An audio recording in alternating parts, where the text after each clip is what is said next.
오늘 본문은 다윗의 시편입니다. 다윗은 백성들아 시시로 그를 의지하고 그의 앞에 마음을 토하라. 하나님은 우리의 피난처시로다 라고 말하고 있습니다. 그래서 제가 오늘 말씀의 그 제목을 하나님을 의지하고 하나님께 기도하고 이렇게 정했습니다. 사실 같은 맥락인데요. 하나님을 의지하는 길이 기도하는 길이기 때문입니다. 저녁 기도회가 다시 시작되어서 두 번째 날을 맞고 있습니다. 시간이 얼마나 빨리 가는지 몰라요. 오늘도 벌써 하루가 저물어서 저녁이 되었습니다. 영상으로 함께 기도할 수 있는 시간을 주셔서 감사하고 또 이 시간 가운데 역사하실, 말씀하실 하나님을 바라보게 됩니다. 우리가 오늘 본문 말씀처럼 인생 살면서 의지할 분은 하나님 한 분뿐입니다.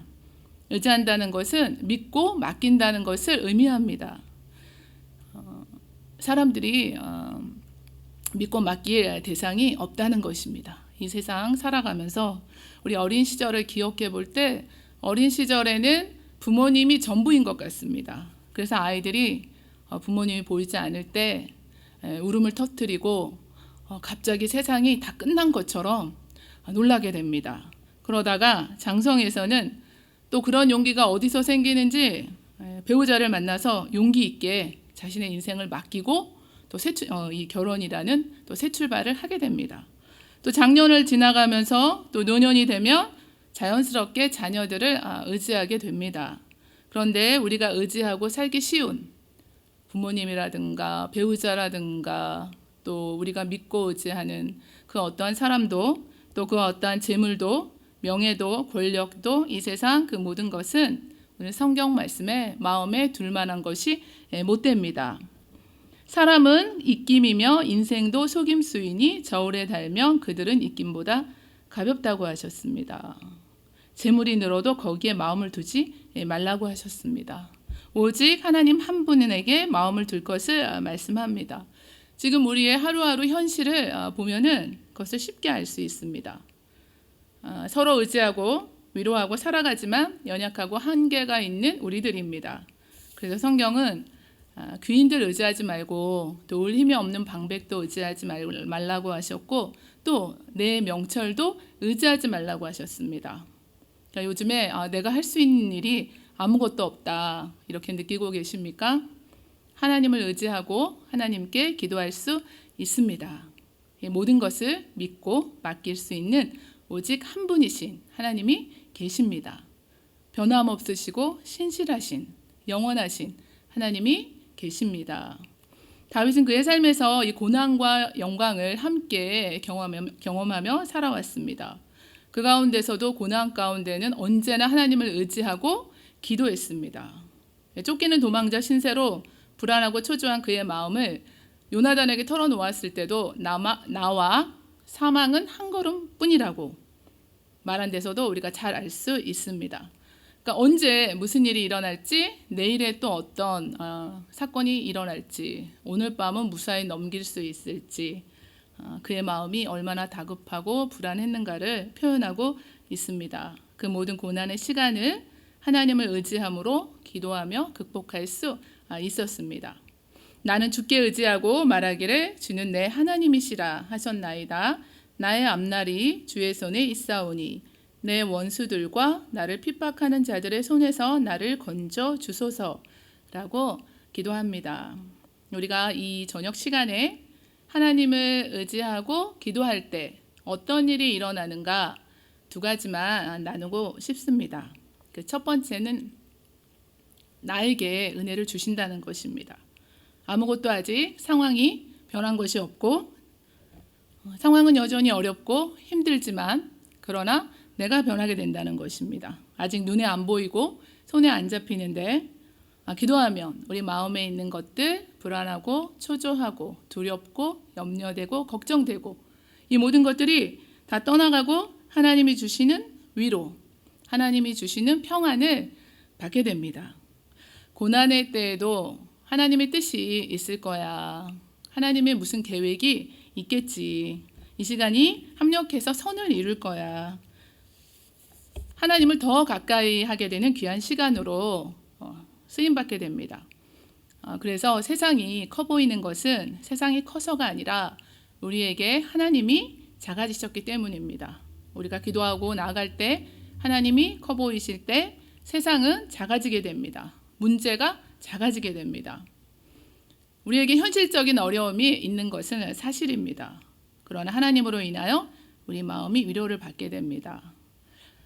요즘에 사업장이 문을 닫는 일이 생기고 또 일자리를 잃으시고 또 저희 생활이 이 호주가 이렇게 세이브가 안 되시잖아요. 또 통장에는 우리 잔고가 넉넉치 않고 거기다가 이제 몸까지 아프시면은 엎친데 이제 덮친다고 하시는데 얼마나 힘든 시간들을 보내시는 분들이 많이 있는가, 또 내 옆에 가까이 계신가, 또는 내가 그런 힘든 시간들을 지나가고 있을 수가 있습니다.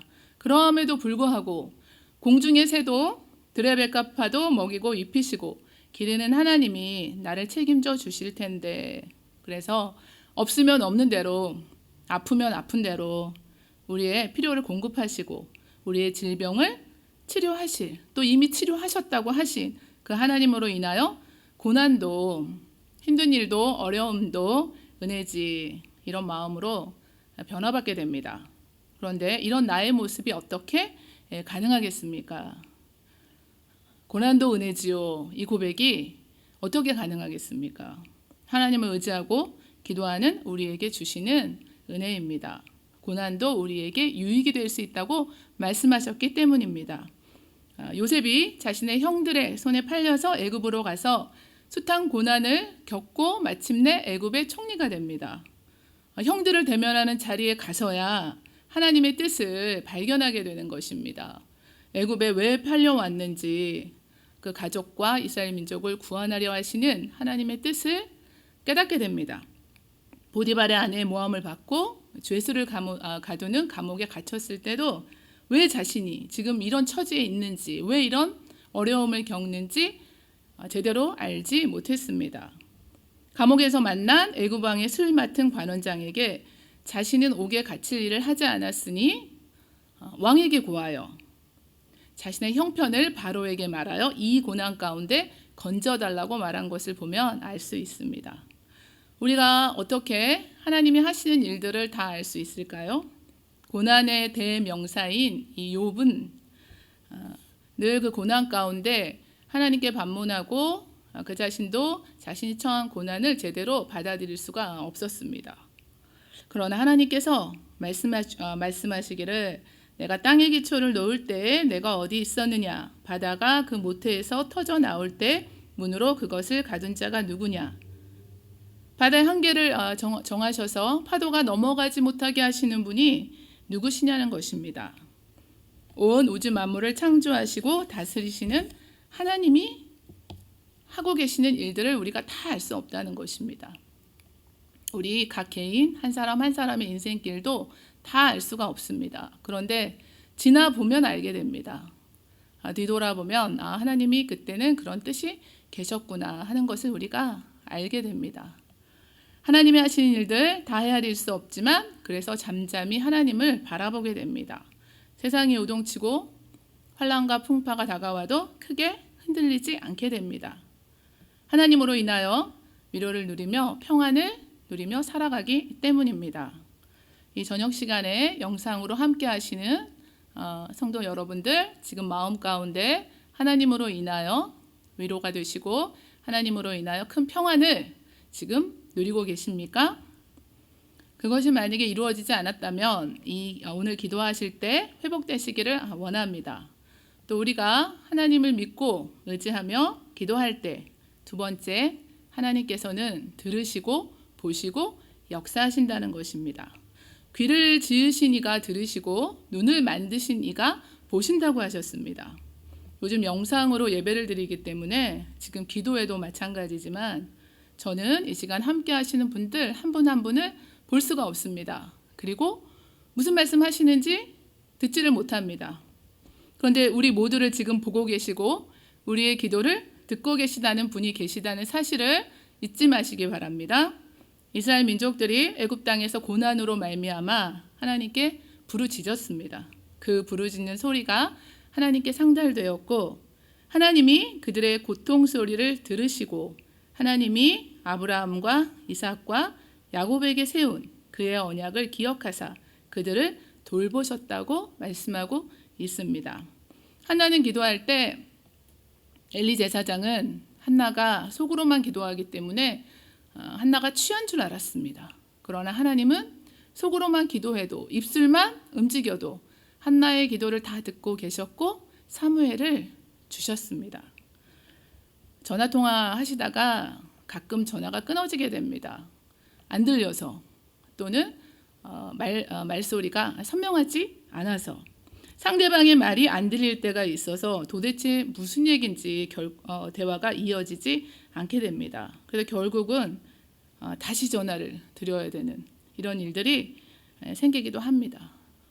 이유야 여러 가지가 있겠지요. 통신사에 따라서 다르기도 하고 또 날씨의 영향도 있고 또 모발이 착하게 2년 정도 되면 수명을 다하기도 합니다. 우리는 이렇게 하나님이 우리의 그 간구와 기도를 못 들으시는 일은 없다는 것을 기억하셔야 됩니다. 하나님은 도중에 우리와 끊기는 일은 없습니다. 사라에게 쫓겨난 하갈이 아들 이스마엘을 데리고 광야에서 방황합니다. 광야길 가운데 가죽 부대의 물이 다 떨어집니다. 마주 앉아 바라보고 할 일은 소리내어 울고 하나님을 찾는 일입니다. 그때 하나님이 이스마엘의 소리를 들으셨다고 말씀하셨습니다. 하갈의 눈을 밝혀주셔서 샘물을 보고 가죽 부대에 물을 담아 이스마엘에게 마시게 하셨습니다. 사람들은 알아주지 않고 들어주지 않고 거들떠 보지 않아도 하나님은 그 눈물을 보시고 그 소리를 들으셨던 것입니다. 하나님은 우리의 작은 신음소리도 들으시는 분입니다. 그리고 그 고난 가운데 건져주시는 분입니다. 그렇게 하실 수 있는 능력이 있는 분이십니다. 히스기야가 병들어 죽게 되자 낯을 벽으로 향하고 기도합니다. 하나님께서 이사야 선지자를 통해서 내가 내 눈물을 보았고 내 기도를 들었다고 말씀합니다. 그를 고쳐주시고 그의 생명을 연장시켜 주셨습니다. 자녀를 둔 부모님들은 하나님의 마음을 조금이나마 알 수 있게 하셨습니다. 어느 부모님이 자녀의 어려움을 외면하고 그 간청을 거절하시겠습니까? 자녀가 잘하려고 하다가 실수하기도 하고 또 넘어질 때 또 그릇된 길로 가다가 또 돌아서서 다시 돌아와서 찾을 때 부모님의 그 그늘 밑으로 그 품으로 돌아올 때 정상적인 부모님들이라면 귀를 막고 눈을 감아버리는 부모님은 없습니다.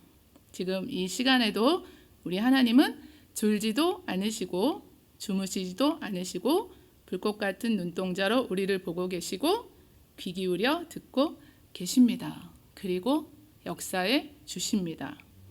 여러분은 이 시간에 하나님이 지금 그 자리 가운데 듣고 계시고 보고 계심을 확신하십니까?